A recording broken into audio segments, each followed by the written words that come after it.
افسانه هیزمکش و مار.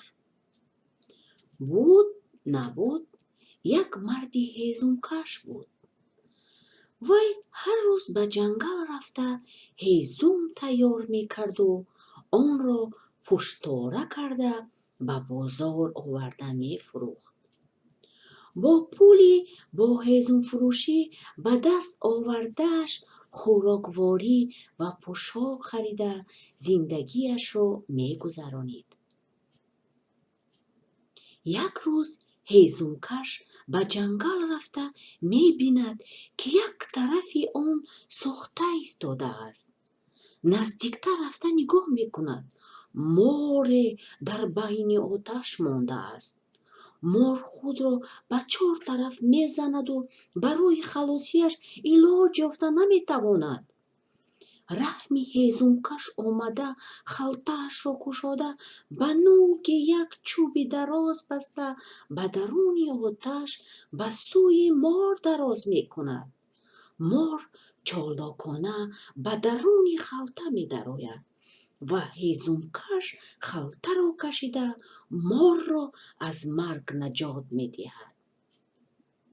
مار به جای آنکه تشکر بگوید به هیزمکش منتداری بیان کند به وی بد نگاه کرده از قفایش میآید. هیزمکش اول گمان میکند که مار برای خوبیش به وی خدمت کردنی است که او را دنبالگیری دارد.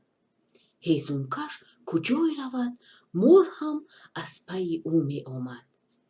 هیزمکش تعجب کرده از مار میپرسد: به چه سبب تو از پی من آمده ایستاده ای؟ مار سری خود را بالا کرده زبانی سیاه و باریکش را برآورده میگوید: من میخواهم که تو را بگزم. هیزمکش این را شنیده در حیرت میماند. من به تو نغزی کردم، از مرگ نجات دادم، مگر به عوض نغزی باید بدی کنی که تو مرا گزیدنی هستی؟ حیران شده میپرسد هیزمکش. بله، میگوید مار، اگر نگزم خاطرم جمع روحم آرام نمیگیرد. هیزمکش راهی از این مخلوق ناانصاف خلاص شدن رو فکر میکند. پس به مار روی آورده میگوید: خیر میلش، من راضی، لیکن اول هر دوی ما شرط میکنیم. اگر شرط رو بردی مرا میگزی، نبردی نه. خیر، شرط رو بگوی. میگوید مار: شرط من همین که حاضر هر دویمون بر راهمون میرویم. در راه با کسی یا چیزی وا میخوریم. میپرسیم که مگر به عوض نغزی بدی است؟ اگر 2 یا 3 تای آنها ها بگویند تو مرا میگزی.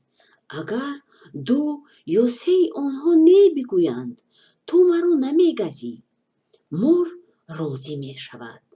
هر دو بر راه می درآیند و می روند. آنها در راه به یک برزه گاو وا می خورند و از وی می پرسند که به نغزی است یا بدی. اوه، در این زمانه ما به نغزی کردن راست نمی آید. جواب می دهد برزه گاو غمگینانه: مثلا سرگذشت خودم را بشنوید. یک وقتها من جوان و با قوت بودم و با تمام قوتم به آدمان خدمت می کردم. در نزد آنها به قدر و با عزت بودم. مرا نغز پرورش می کردند. اکنون که پیر شده ام و قوت کار کردن ندارم، آنها مرا بد میبینند. خوراکی درست نمیدهند. به بالای این پیر شده است، حرام نمورد گفته برای کشته خوردن من کار تیز کرده ایستاده‌اند.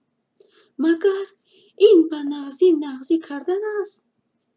از شنیدن این گپها هیزمکش غمگین و مار خرسان شده برای خود دوام می‌دهند. چند راه می‌روند و به یک مرد دچار می‌شوند. به فکر شما میگوید هیزمکش به نغزی کردن راست میآید یا بدی کردن؟ برای چی خیلی میپرسید؟ میگوید آن مرد. هیزمکش واقعه را از اول تا آخرش نقل میکند. اون شخص قاه زده دور و دراز میخندد. من هیچ باور نمیکنم که مور به همین درازیش در درون یک خلطچه غنجیده باشد، میگوید آن مرد. غنجید که من او را از آتش خلاص کردم، جواب میدهد هیزمکش. هیچ باور نمیکنم، تکرار میکند راهگذر. میغنجم، فیشوس میزند مار. کو بیدرو من بینم، میگوید مرد به مار. بعد باور میکنم مار حق بودنش را نشان دادنی شده نمایشکارانه به درون خلطه می‌دراید. مرد به هیزمکش اشاره میکند که دهان خلطه را بندد. هیزمکش در دهان خلطه را محکم بسته مار را لگدکوب میکند. بعد دهان آن را گشاده مار را بیرون میاندازد. مار تمام بدنش مجروح نیم مرده شده بود. تو که نغزی مرا نفهمیدی و به من بدی کردنی شدی، میگوید هیزمکش. جزایت همین است. هیزمکش به مرد اظهار منتداری میکند که وی را از مرگ نجات داد. بچه های شیرین، در همین جا افسانه ما به پایان رسید.